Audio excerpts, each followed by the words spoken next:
असणारं हे पहिलं विद्यालय देशामध्ये असल्याची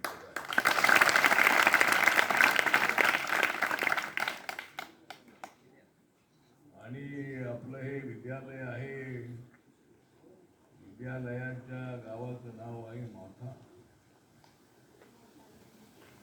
विद्यालयाच्या गावाचं नाव आहे माथा. तुम्ही अन्याय करणाऱ्यांना मारलेले आहेत माथा.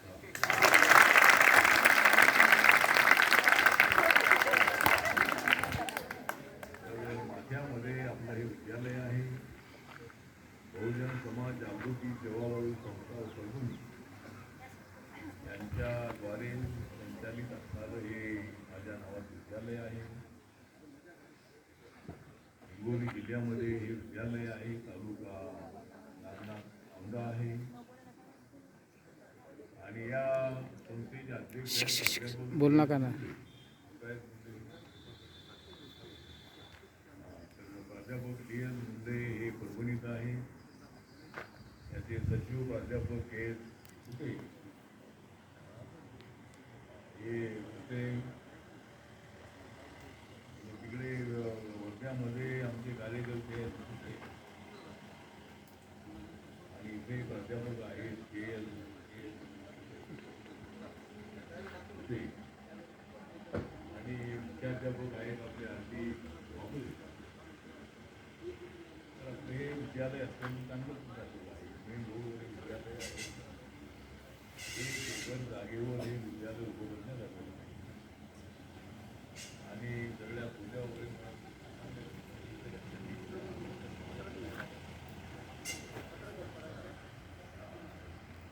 त्या पडायला आलेल्या कोणत्या कोणत्या येणार नाही.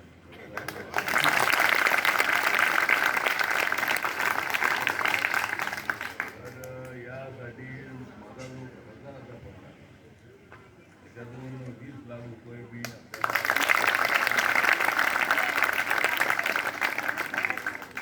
आणि DPTC मधून पालकमंत्र्यांना सांगून जर 40-50 लाख रुपये तर बऱ्याचशा रूम आपल्याला अजून पण आपल्याला असतील.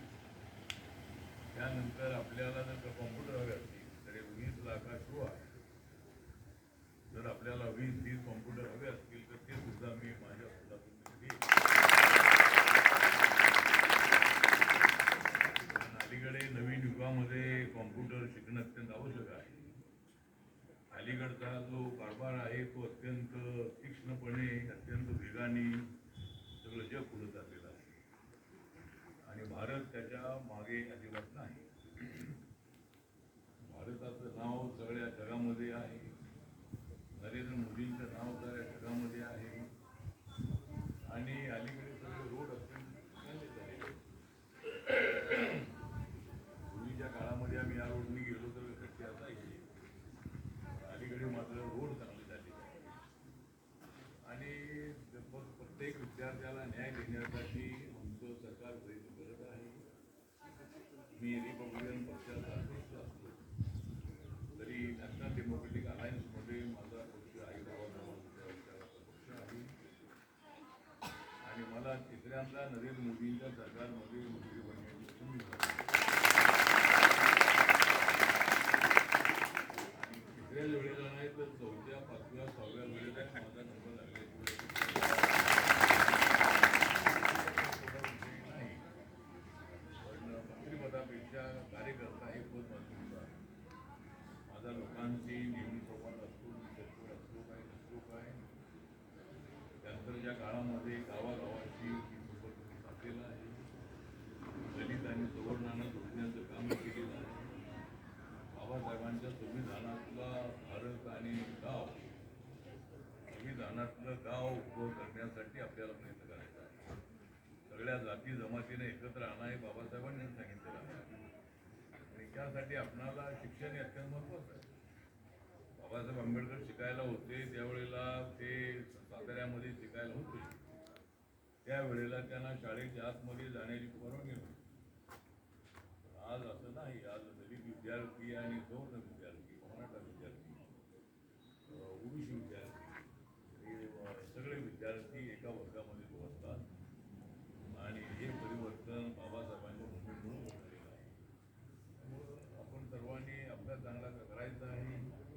आई वडील ज्या कष्टाने आपल्याला शाळेमध्ये पाठवतात, रोज आपले आई वडील कुणाचे गरीब असतील, कुणाचे नोकरीला असतील, कुणाचे अजून उद्योगपती पण असतील.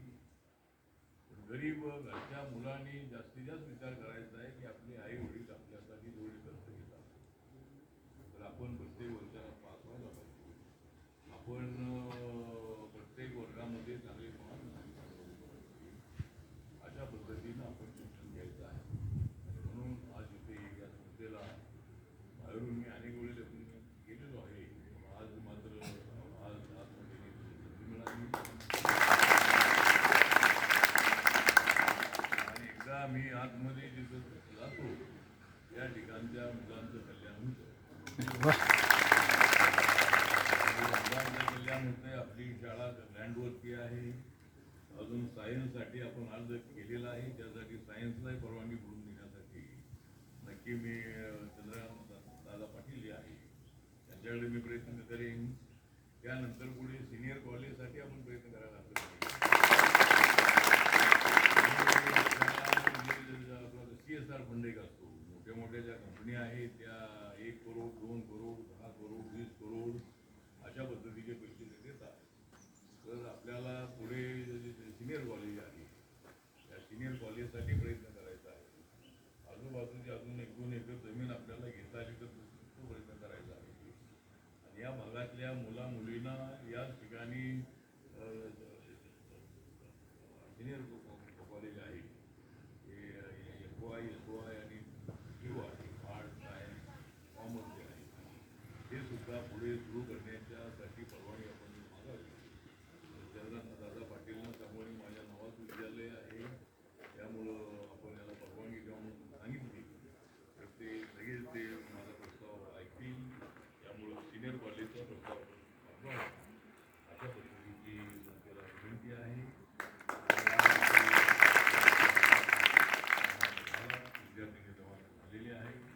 त्यामुळं मी आपल्या सगळ्यांचं करतो आणि आपण चांगला अभ्यास करा. आम्ही अभ्यास केल्यामुळं आम्ही तिथेपर्यंत पोचलेलो आहे.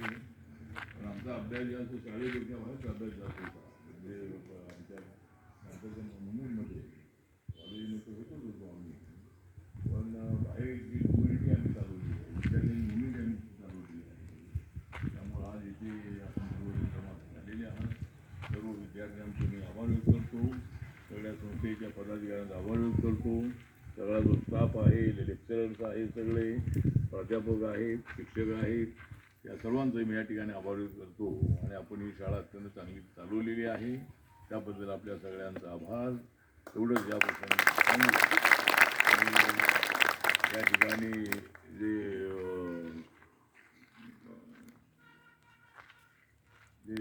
माझ्या नावाचं विद्यालय आहे हे माझ्या नावाची ते सूतगिरणी एक आहे आपल्या गुजरातमध्ये.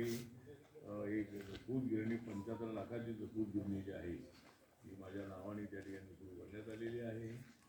अनेक ठिकाणी माझी नावं लावण्याचा प्रयत्न करायचे लोक, पण मी सांगितलं मग माझं नाव लावू नका. या वस्तीला नाव, इकडे नाव, तिकडं नाव. तर मी त्याला सांगितलं अरे भारत आहे माझं गाव, कशाला लावतं माझं नाव. माझी नावं नाही तर मुंबईला जे झोपडपट्टी आहे त्या सगळ्या झोपडपट्ट्या आम्ही वाचवलेल्या आहेत. सगळ्या मुंबईमध्ये झोपडपट्टी आहे. अनेक वेळेला झोपड्या तोडल्या तरी त्या लोकांना संरक्षण दिलं. आम्ही मोर्चे काढले आणि आता 2011पर्यंत त्या झोपड्यांना मान्यता दिलेली आहे. त्यामुळं अनेक ठिकाणी आम्ही आंदोलनही केलेलं आहे. औरंगाबादमध्ये, संभाजीनगरमध्ये सुद्धा अनेक झोपड्याला मान्यता दिली आणि आता अनेक ठिकाणी त्या ठिकाणी 2 माळीची 3 माळीची सगळं झालेली आहे. त्यामुळे ठीक आहे. तर आज इथे संधी मिळाली. नंतर कधीतरी एकदा परत मिळतं घरी आपल्याला चांगली मान्यता मिळाल्यानंतर आणि आपल्या अडचणी आहेत त्या दूर करण्यासाठी मी आपल्यासोबत आहे. एवढं याबद्दल मी सांगतो. जय भीम, जय भारत.